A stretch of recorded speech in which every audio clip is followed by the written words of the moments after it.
So all we do is suspension and brake. We just specialise in that area, so that's the stuff that we look after and that's the stuff that we specialise in.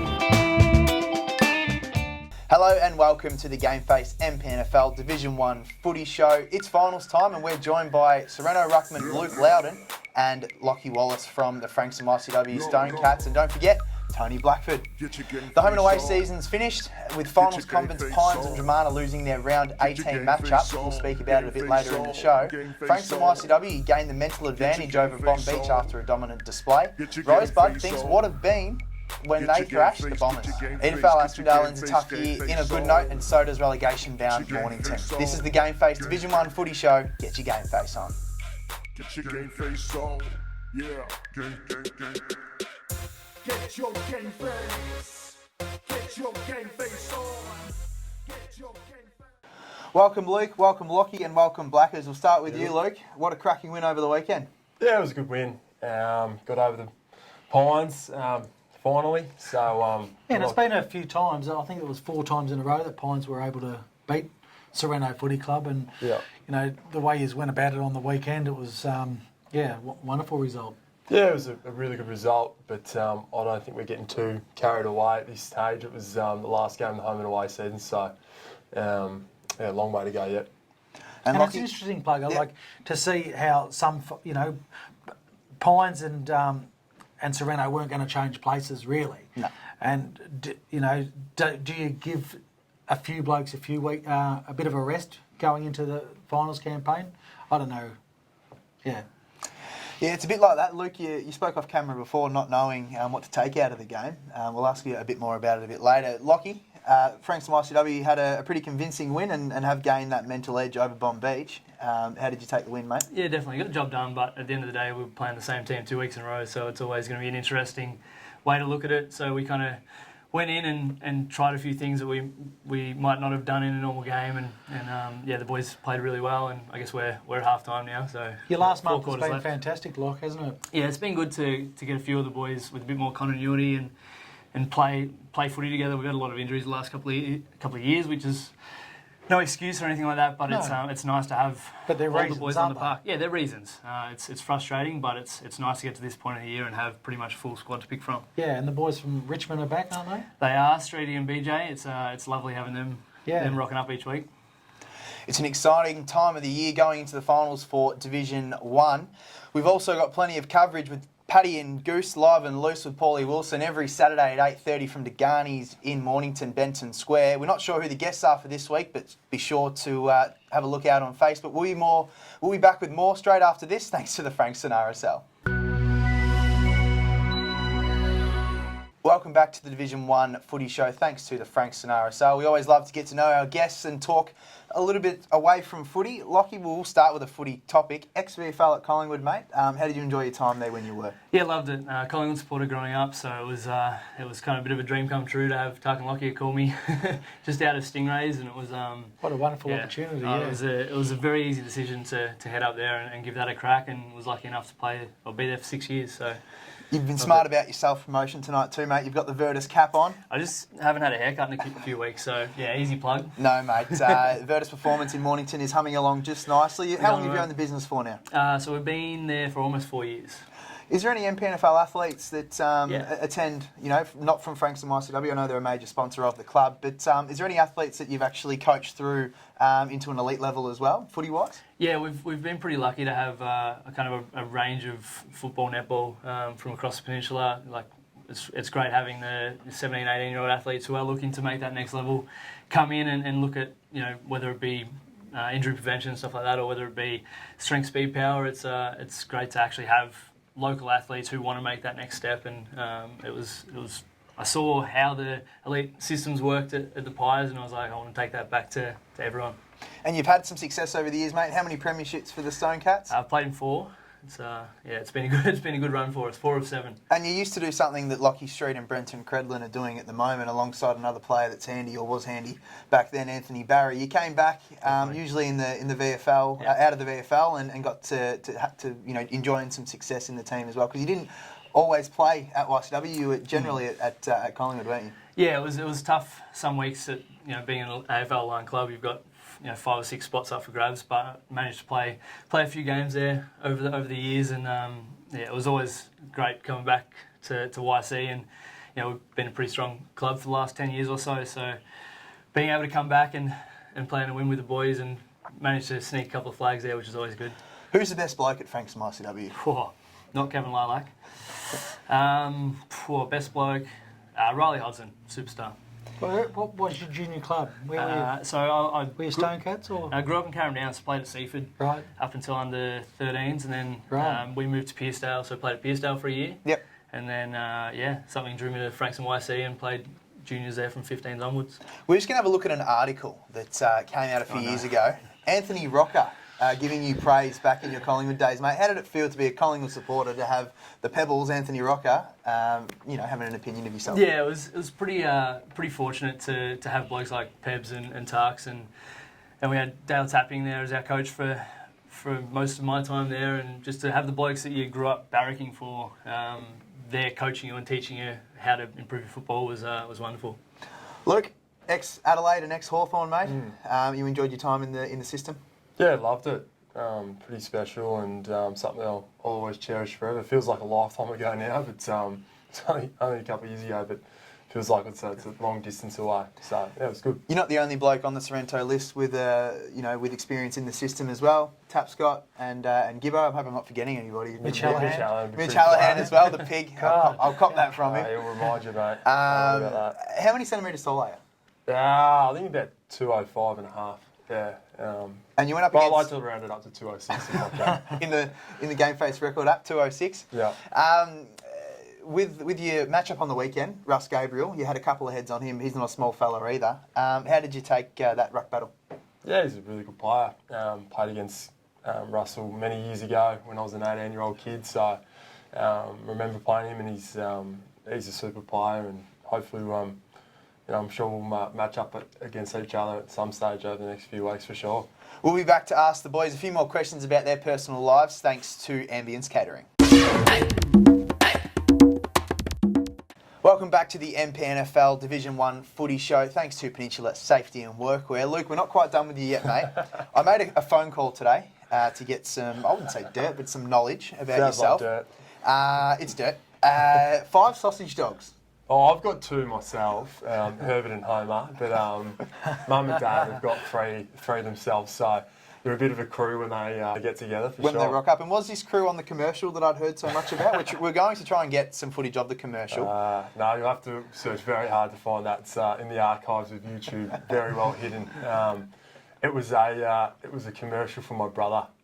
But it hasn't seen too much of the light. It actually does pop up every now and then, and I get tagged in it every now and then. It's quite embarrassing. With the sausage dogs? Yeah, they're all there. Yeah, they're all there. Yep. And we've heard you're a good singer, but you don't show it too much. But there was one night where the karaoke came out, and you might have shocked a few of your fellow teammates. Yeah, I was sort of telling everyone how much I hated karaoke, and I'd never do it. And then probably 2 or 3 songs in, everyone else is really battling. I thought, I've had enough of this, and went up there and sang Queen and absolutely dominated, so it was good fun. Well, the home and away season did end in the Mpnfl Division 1, and Pines have injuries, but you guys put them to bed pretty early on Saturday, 93-25, just at 3/4 time. What was the message at 3/4 time from the coach, Tappy? Well, Tappy was a bit flat, actually, because he was a bit sore. With the string? Yeah, the string, but I was just to play out the game as much as possible and take as much confidence from that last quarter into the following week, which obviously we got the bye, but taking into that next game. So we finished off the game really well, and everyone's pretty excited, and it's a good position to be in. Earn that right to get the week off and train hard still, but a bit excited to have the week off for sure. It was a lovely day for football in Sorrento on Saturday. It always is. We were looked after by the likes of Anthony Ring, special comments, and Marty Clark. Being fed with the President's Lunch function as well. We really appreciate that from the Sorrento Footy Club. Yep. Blackers, I know you weren't there, but Paul Scanlon had a really strong first half, and it looked like he's trending up again in terms of his form. And how important will that be for He'll Pines? be huge, won't he? Because didn't he spend 8 to 10 weeks with that fractured ankle? Yeah, that's right. So he's only just getting back into form now, and obviously would have been good for them to have a week off for those sort of guys, but I think that's great for him, Scanlon. Lockie and Luke, you guys both are in the same vicinity in the middle around that big bloke. He's been around for a while. How do you go running into him and trying to tackle him? He's just a Yeah, he mountain, doesn't isn't move. I think you just got to be on the right side and make sure we're going the way he's going. Helps having Russ feeding him the footy. Yeah, it was quite amazing because I actually grew up back in Shepparton and he played for Seymour. And Did he I really? remember watching him as a kid. Wow. And then when I got approached to come down and play at Sorrento, and then I was sort of doing some digging of who won the league medal, and then it said Paul Scanlon won it that year, and I thought that can't be right because that was like 20 years ago. I was watching him in Shepparton, but That's that's amazing. him, same bloke. Well, he's and won I it 2 couldn't years in a believe row, it. didn't he? Yeah, he has. Unbelievable, He has yeah. at the pointy end of his career, but how can it be the pointy end when you're winning league best and fairest? And he's a terrific bloke. Yeah, he's quiet, but if you get him going, he's a good talker. Germana dropped a game against the Doggies last round. Is it a wake-up call that they needed, Blackers? Yeah, maybe. But, did they rest some blokes last week? They weren't going to lose third spot. The second half of the year, they've had a few injuries. So there was some probably tired blokes that needed a rest, and it gave them an opportunity to do that. Take nothing away from Mornington, but that might have happened too. What a fantastic finish from Mornington, though. How happy with the goose be, do you think, Blackers? Oh, he'd be happy. He'd be disappointed that they're not going to be in the competition next year. But, I think he'll be up and about to next year. They'll start the season off with a lot of belief that they're going to be a top 4 side. Yep. There's a chance that they could go and win a flag and go straight back up. But we've seen it might not happen. Well, Seaford didn't make the finals this Seaford year. haven't made the finals this year, Yeah. unfortunately. But something that is going the way of Germana is their captain, Terry Wheeler, is in fantastic form. That's 3 weeks in a row named best on ground. And for Germana, although they might have lost in the last round of the season, it was 24 scoring shots to 17 Germana's way. So they were winning the footy out of the middle. They were getting the inside 50s. I just don't think they converted, Blackers. No, that's probably right. Sammy Fowler and Ethan Johnson have both had outstanding years up forward. Probably Sammy the last couple of weeks has dropped away from scoreboard pressure. Yeah. But overall, maybe Holmesy didn't play last week either. Yeah. He kicked 6 a week couple of weeks ago. So it would have been an opportunity to rest a few blokes. Once again, take nothing away from Mornington, but Germana have had an outstanding year. I think that it's a credit to Ricky Johnson and their club for winning the flag last year and finishing third in the home and away. Absolutely. We're going to throw to a quick interview from the weekend with Paulie and James Hallahan and Shannon Jackie Chan Gladman. Get your game face on. Another great game here by the captain of Serrano Football Club. Thanks to Garley Trophies here. James Hallahan, mate, well done. You got through the game. How do you feel? They're good. Relieved, mate. Relieved. I haven't been nervous like that for a game of footy in a long time. So it was just good to get through. I'd done the work. I knew everything would go to plan. It was just about going, okay, well, the next test is to play a game. So, it felt like the first pre-season game for me. Running around like a headless chook. Well, that was fantastic, mate. The team today, they all played well. It wasn't, I don't think, a bad player in the team. We had Shannon Gladman that did the Jackie Chan, I called him the Jackie Chan goal he kicked back there. And he was on fire. Mitch was on fire, naturally. Jaddy Harris, I thought he was good. Everyone just had a great game. Yeah, no, it was awesome. And that was the thing coming into the game. A lot of people are saying it's a dead rubber, but we didn't want to treat it that way. We needed to get in form. We don't play another game for 2 weeks now. So we needed players playing well to go into training for the next 2 weeks. So it was very impressive. Shaney, Jackie Chan, glad man. Thanks, mate. Yep, good day for that. Great win for the boys, really, in the end there. Mate, you kicked that goal in that second quarter there, and I was going off like a you-know-what in the box. And I called you Jackie Chan, the glad man, and every time you got a goal there, mate, you were just on fire. Great game. Thanks, mate. It's good to have someone up and about in the box for me. I'll be sure to watch. Yeah, you'll be watching. There's a great team effort today. All the boys just, okay, not a dead rubber, but to finish on top of the year, Serrano here, losing Tappy in the first quarter there too, but with a little injury there, but all the boys just fantastic, weren't they? Yeah, definitely. Look, I haven't heard how tough he is, so hopefully he's all good. Hopefully he's a bit precautious, but everyone stood up today. It was a great team effort, and we really focused on that to make sure that we didn't just walk in lackadaisically and kind of go in without momentum. We wanted to go in strong into the week off, yeah. Welcome back to the Mpnfl Division 1 Footy Show. I'm joined by Lockie Wallace, Luke Loudon and Blackers. No Dan Lonigan tonight. Don't ask me why. Frankston YCW gained the mental advantage on Bomb Beach after a dominant display. Lockie, Luke Payne is one of the informed players having a purple patch. He kicked another 4. Certainly is. He's a youngster. Yeah, he's a superstar. He's a very good player. He's going to keep getting better. He obviously had a pretty gnarly injury last year, so it's great to see him. It's great to just have him back playing footy and to have him kicking snags is even better. And it's good for your club that you're kicking bigger scores at the moment. Yeah. You know, like we know that your defence has always been rock solid and your midfield's been solid, but it's just those opportunities going forward, kicking goals. Definitely. But the last month, Plugger, it's been really good. Well, I think the youngsters that Frankston YCW do have are filling pretty big shoes over the past 5 to 6 years in having players like Anthony Brunn leave the club and David Bodley, hang them up as well. Those guys were kicking anywhere between 4 and 6 goals a week, alternating in those kind of days as well. Another youngster that has been proving himself in the last few years for Frankston YCW was Ben Wagner, who was named best on ground. He's a bit of a bull. And he's notched up 50 games for the club. So congratulations, Wags. How do you reckon he tracked on the weekend? No, he did really well on the weekend. His one was just his tackling and his ferocity at the ball, and he brought that in spades on the weekend. He's played 50 games. He's probably had 500 tackles. So it's I love having him out there because you know exactly what you're going to get from him each week. Luke and Lockie, I want to know the vibe at each club.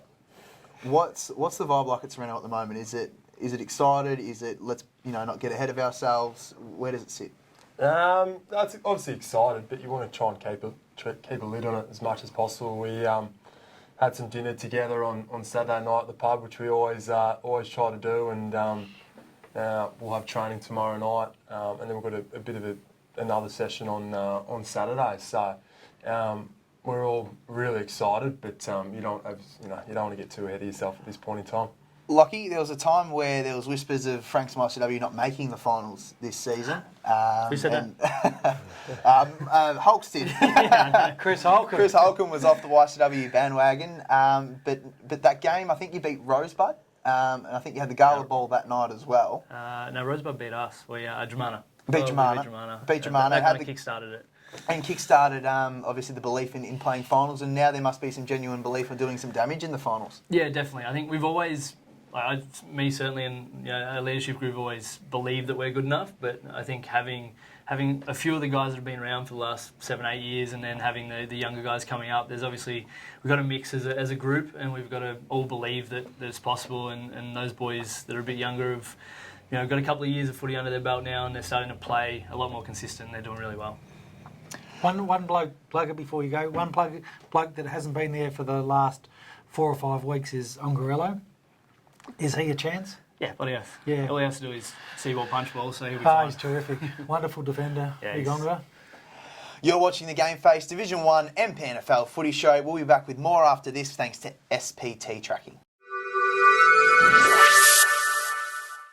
Welcome back to the Mpnfl Division 1 Footy Show, thanks to SPT. Rosebud thinks what they might have been with their big win against the Bombers, Blackers. They lost their last 3 before the weekend. Yeah, which would have been disappointing for Nick because they formed through the middle. They lost their first 3 games for the year. Then they had a wonderful stint, and then they lost some real close games. And Luke, they lost a game to you guys by a point. So they were thereabouts. I think it's a real big improvement by Rosebud. On the weekend, they really kicked a lot of goals, which is what they struggled with a lot of the time. Yep. But they finished the season on a high. Sean Downey has been a standout in the league in general. Yeah. It's pretty much since that interleague game where he absolutely tore it apart against Ovens and Murray. There's been a lot of hype around him, and his season's done now. Could he be in a different jumper next year, maybe in a VFL one? Oh, I think he gives himself every opportunity to go and try at the VFL level and go and do a pre-season up there. How have you guys found playing against Sean Downey this year? Yeah, he's a very good midfielder. He always on the move, and he caused us a bit of trouble when we played him. And they beat us maybe a month ago. And look, it's probably a hard question for you, mate, because it's your first year in the league and trying to work out who's who, mate. But did he let you know who he was? Oh, he didn't let me know, but he dominated. Yeah, he won a lot of ball, and he just keeps going all day. That's probably the thing. He just doesn't stop running. Does not stop. So he's super impressive. Yeah. Blackers, Gameface was down at a Rosebud function earlier in the year, and we heard Nick Jewell speak. I think it was maybe round 3 or 4, and he said, "All I want to do this year is develop the young kids And improve. and improve." Yeah. And finals wasn't something he was entertaining at that time of the year. I think they were 0-3 or 0-4, whatever the ladder looked like. But then they started to put some games together, and the belief really started to come about. What do you think has made them drop off at the back end of the year? Is it probably just the youngsters Maybe and fatigue? Yeah. Young kids being able to sustain that pressure for 18 rounds. You get tired, you get carry injuries, your depth mightn't be that strong. All of those things all occur, and they've just got to go off in the off season, try and recruit what they really need. Probably another key forward, another midfielder. Bentley's not getting any younger. Yeah. So I think Nick's got them in a good spot. They So do I. finished 6th, haven't they? Yep, they Yeah. have. Just missing out on finals. Obviously, it'd be disappointing for the boys, but I think Nick Jewell's done a terrific job in his first year back at Rosebud, which he's coached into a flag before. Yeah, that's right. The Frankston Bombers, though, Blackers, they'd be a little bit disappointed, I believe. They've had plenty of injuries, but they'd have to be disappointed with their season. Yeah, especially that last game. I think they've been in a lot of games, and yes, they have had a lot of injuries. They've blooded a lot of kids. They've put time into their kids, so that's good for the future as well. They probably need to go and recruit a couple of key positions, maybe another, because I think Grant's done really well. Much better second year this He's had a season. wonderful year. So, if they can get another key forward, he becomes the third forward. Get Longham back. Yep. Get a couple of their midfielders back. Alex Arnett played last week. Dale Sutton was playing, and Harry Pryor. So they still had a good. No Sam Fox this year either. No. That's massive. But hopefully for him that he might get a rookie spot, or he gets another year at Sandringham. Yeah, it seems like he's enjoying himself there. He's also affiliated with the St Kilda Footy Club in a junior development role, so he's in a good spot, Sam Fox, but I think they've really missed him. Kobe Villas has been one they've flooded. He's kicked a couple of bags this year for the Bombies. He's only a 20-year-old kid, and Harry Pryor has come out of the blocks this year as well, and I think he would be in contention for Team of the Year backup ruck. I think Gabriel and the man next to us are the ones that are going to be the ones in that Team of the Year, but I think Pryor will definitely make his case exceptionally. He was exceptional in the early rounds of the season. Yeah, he was. How have you found playing against Harry Pryor? To be honest, the first game I played against him, he actually towed me up. So I feel like second game I was able to get him back, but definitely in the first game, I said that to him as well. He said, he played really well. So I was a bit filthy, but made sure the next game I tried to get back at him. Yeah. Mpnfl Aspendale end a tough year on a good note, and so does the relegation-bound Mornington. Edie asked some positives for them. Michael Bussey kicked 5 in the last round and took an absolutely exceptional mark. We'll just have a look at that on screen at the moment. Look, Edie Asp aren't going anywhere, Blackers. No, look, it's good for them to finish off, and I think that they've had a really tough year internally, but they've kept it all in-house, which has been wonderful, Plugger. So what happens now, I don't know. Whether Yates gets re-signed or whether they part ways, I'm not sure. Mark Mallon's best on ground. So he's been a terrific player for Mpnfl Aspendale for a fair bit of time now. And what happens next year coaching-wise, do you think? Look, he's been there. Yates has been there for 5 years. My understanding was throughout the whole year there's been a bit of turmoil up there, but they've kept it in-house. They've done a really good job. They've stuck fat with Yates. I think that's a good trait in itself. If they end things now, I think it's be a mutual agreement. Yep, I agree. There was plenty of whispers around, the league in general about, does Yates go, does Yates stay? And a credit to Peter O'Connor and Shane Ward and all the other parts of the footy department at Mpnfl Aspendale for keeping us, not guessing, but keeping us to the final parts of the season at least. They made a commitment to him at the start of the year, and I think that it's great that they've been able to stick with that. Lockie, did you ever play under Graham Yates? I did. He was my Stingrays coach. Yeah, loved him. Loved him. Yeah. Very good, very good. Ass, but he's a very good coach. And Mornington, a solid finish to the year, Blackers. Goose still not entertaining the thought of relegation because he wants it to be a 12-team comp in Division 1. Yeah, and probably his thoughts are that if the league in the off-season go and get 2 new clubs, so then we've got 12 already in Division 2, 2 new clubs, Mornington stay up, and then maybe a Cranbourne or something come into Division 1, and then we go 12 and 12. And then over the next couple of years, then we try and recruit some more clubs and even some lower clubs.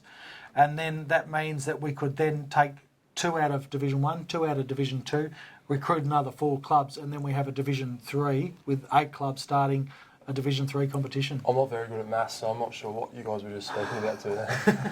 So at the moment we've got 10 teams, and if we keep Mornington in there and the side that wins the flag come up, Yep. that means... What do you guys think about a Division 3? I haven't given it any thought, to be honest. I think the comp's pretty good as it is, to be honest. Yeah. I enjoy the comp. It seems like you can't go to any game thinking like today's going to be easy. I've not done that once this year. The competition's so tight that if you're off 5 or 10%, I reckon you'll get beaten. Yeah, it definitely changes the way you look at the whole year. Like a few years ago, we used to be able to go into every 4th or 5th game and kind of go, okay, that's right. We can rest the bloke or we can take it a little bit easier, but you can't do that anymore. And yeah, I don't know whether that changes if you add a couple more teams. I'm not sure. But Plug, I think long term, it would be great to have a 10, because 10 teams in a competition is great. You have an even draw, you play each other twice, home and away. Whereas 12 teams, you get a favourable and an unfavourable draw. Back on Mornington just for a second. Jackson Calder is an absolute stellar year. Yeah. Great bloke. We've tried to get him onto the show, and we will get him hopefully through the finals to have a chat about all the snags he's kicked this year. But Calder's been really good. What are Mornington missing, do you think? Well, they had a few injuries, didn't they? Of course, yeah. Chris Baker. Yeah, to leaders as well. So they've obviously got a wealth of junior talent around the area. It's a big growth area, isn't it? So, if they can get some of those blokes back to the club, if they can get some, recruit a couple of blokes, they wouldn't be far away. No, I don't think so either. And they could be in a box seat for obviously Division 2, coming off the back end form and belief that they'll have to retain some players as well. Going on to the goal kickers, thanks to Ambience Catering, Lee Paholke finished the year on top with 72 goals. Do you think he's happy with himself at the moment? He always is. Even if he has like 4 touches, he's still pretty happy with himself. So no, I've said this all year. He's an unbelievable player. Like I've actually never quite seen a player like it. It's actually phenomenal to watch. It's a credit to himself. He's just I feel quite privileged to be on the ground and watch him. I genuinely mean that. I've never seen someone so talented in my life. It's quite amazing. His brother's in the league. Why don't you think he made it? Oh, he's still on a list. He's still contracted for next year. No, I'm saying Lee. Oh, sorry. His brother Miles made it. Why don't you think Lee made it? I think sometimes a lot of guys that play full forward at that size get overlooked. So these smaller sort of lead out forward guys that aren't the Hulk, 198 centimetre forwards, I just think they've been overlooked. But and I think he enjoys a beer and KFC. And a fish. Yep. Jackson Calder, 3 goals on the weekend, took his total to 59. Trent Dennis-Lane kicked 1, took his total to 48. Sam Fowler and Michael Bussey, 43-41, and Luke Painter booted 4, jumping into the top 10 on 36. So, some goals kicked in the league this year, fellas. It's been great. And it's been great, obviously, led by Lee Paholke and a breakout, I wouldn't say a breakout year, but a stronger year from Jackson Calder too, at the top of the end. Yeah, he's going to be hard to stop next year in Division 2, isn't he? He is, and we're going to move on to the tips for this week, thanks to Petter's Suspension and Brakes. Well, Pines and Dramana, Blackers, I really think Pines are going to bounce back and have the wood over Dramana this time. They've lost 2 times this year so far. Yeah, they have, and they can't have the wood over them, but Dramana's got the wood over them at the moment. That's really. true. So Dramana have been outstanding, and they've been able to get them on the spread. Their quickness, their agility has been a lot better than Pines. And, I mean, you can't just click a switch and things will change. And make it happen, yep, you're exactly right. So Dramana will go in with a lot of belief. Yep. But Pines have to do something differently this week to engage that. Lockie, who do you think will win this one, mate? Where are they playing? They are playing, I'm calling this game, Gameface is covering it too. Rosebud. It's Rosebud. Rosebud. Look, Pines have got some very good players that have played a lot of finals, so a lot of football. So I think that'll help them. That big ground will help Germana. Definitely. Absolutely. That big ground will help Germana. Luke, I think Pines will win. bounce back after last week. I think so. Frankston, YCW and Bomb Beach. We had the curtain raiser last week, and Frankston YCW definitely put their best foot forward. I reckon Frankston YCW would have the mental advantage and would be able to scrape through this one. I think it'll be a lot closer this time. I think there'll be a lot of belief in Bomb Beach that they want to bounce back hard. So I love what they've been able to do the last month. They've really got a bit of momentum going, and it's always good that we're going to have a really good final series. Lockie, I won't ask you, mate. We know who you're going for. But Luke, you've seen the best of Frankston YCW and the best of Bomb Beach, I believe. Who do you think? Frankston YCW. Why? I just think they're peaking at the right time of year, and we've played against both sides this year. And that game that they played against you guys at Sorrento, yeah, it was a tough that game. was a great game, yeah, it was wasn't a ripping game, and it was a tight game. And even the first game, I mean, the first game we played against Frankston, That's right, they kicked we were down by seven goals, and then in the we first kicked. quarter. So, they're a big threat. Well, there you have it, fellas and ladies. It's the Gameface Division 1 footy show for finals week 1. Blackers, thanks for joining us, mate. Hopefully Dan and Hulks are back next week, so you don't have to put up with me. I can sit behind the monitor like I usually do. Lockie, thanks for joining us, mate. And Luke, enjoy the week off as well, and thanks for joining us again. Pleasure. That's the Division 1 Gameface Mpnfl footy show. Get your Gameface on. Get your Gameface on.